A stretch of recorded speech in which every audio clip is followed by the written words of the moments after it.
네, 친구들 한 주 잘 보냈나요? 해피 이스터! 오늘 부활절이죠. 예, 예수님이 살아나셨어요 라는 제목으로 친구들과 한번 얘기를 나눠보려고 하는데요. 친구들, 피라미드라고 들어봤죠? 피라미드. 그게 뭐죠?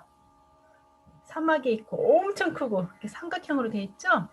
네, 여기저기 대답하는 소리가 들리네요. 네, 이집트 왕의 무덤이잖아요.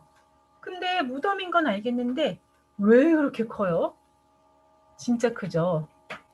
옛날 그때 시대에는 무덤의 크기로 그 사람의 파워가 얼마나 셌는지를 표현했대요. 근데 친구들, 무덤은 산 사람을 위한 건가요? 아니면 죽은 사람을 위한 건가요? 네, 네. 죽은 사람을 위한 거죠? 살아있는 사람한테는 무덤이 필요 없잖아요. 오늘 무덤이 필요 없는 한 분, 바로 예수님에 대한 이야기를 한번 나눠볼게요. 예수님은 왜 돌아가셨어야 했어요? 예수님은 아무런 잘못이 없으시지만 우리가 하나님께 잘못을 용서받고 다시 하나님의 자녀가 될 수 있도록 대신 벌을 받아 십자가에 달려 죽으셨어요. 우리를 위해서 몸과 피를 다 주셨어요.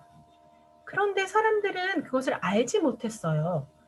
예수님을 따르던 사람들은 실망하거나 겁이 나서 모두 도망갔고, 예수님을 모르는 사람들과 미워하던 사람들은 끝까지 예수님을 욕하고 손가락질했어요. 예수님의 마지막을 지킨 사람들은 힘없는 여인들과 지금까지 예수님의 가르침을 마음에 두었던 아리마대 사람 요셉이었어요. 요셉은 우리나라 국회처럼 가장 중요한 일을 결정하는 산헤드린 의회의 한 사람이었어요. 요셉은 빌라도를 찾아가서 예수님의 시신을 받아 새 무덤에 장사 지내고 큰 돌로 무덤 입구를 막아 놓았어요. 아무도 일하지 않는 안식일이 지난 후에 평소 예수님을 따르던 여인 3명이 아직 해가 뜨기도 전인 어두운 새벽에 무덤을 찾아왔어요. 예수님이 돌아가셔서 너무 슬퍼요. 아무 잘못도 없으신 우리 예수님 정말 슬퍼요. 우리 빨리 예수님의 몸에 향기로운 기름을 발라드려요. 그런데 무덤이 비어있고 예수님의 시신도 찾을 수 없었어요.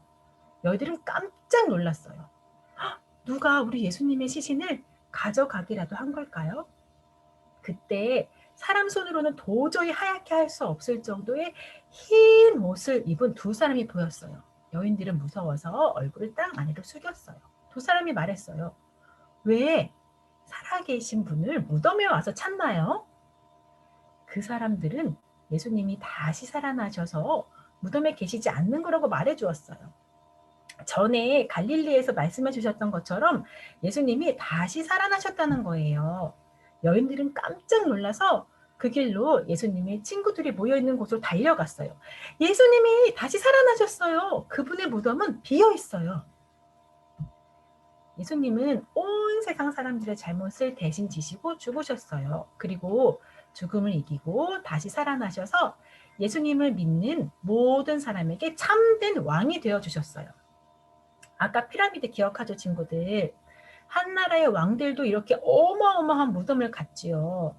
그런데 온 세상 모든 사람의 참된 왕 중의 왕이신 예수님에게는 무덤이 없어요. 왜요? 다시 살아나셨으니까요.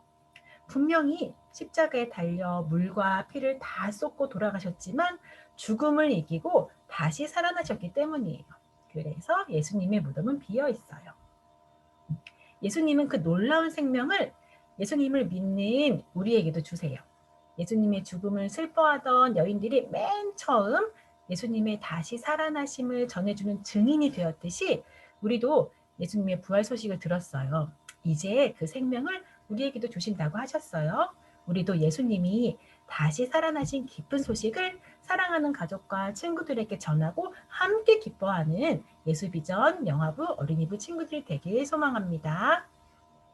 이번 달 암송구절은 출애굽기 13장 22절 낮에는 구름기둥 밤에는 불기둥이 백성 앞에서 떠나지 아니하리라 입니다.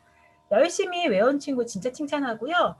더 열심히 외워가지고 꼭 올려주세요. 좋은 선물이 선물이 기다리고 있습니다. 그리고 오늘 2부 활동은 어린이부 친구들은 예배 후 예수사랑방에 모여서 달걀 꾸미기 활동을 할 거고요. 어린 친구들은 단체 톡방에 있는 프린트물을 프린트해서 아이들과 함께 이야기를 나누면서 활동하면 좋겠습니다. 감사합니다.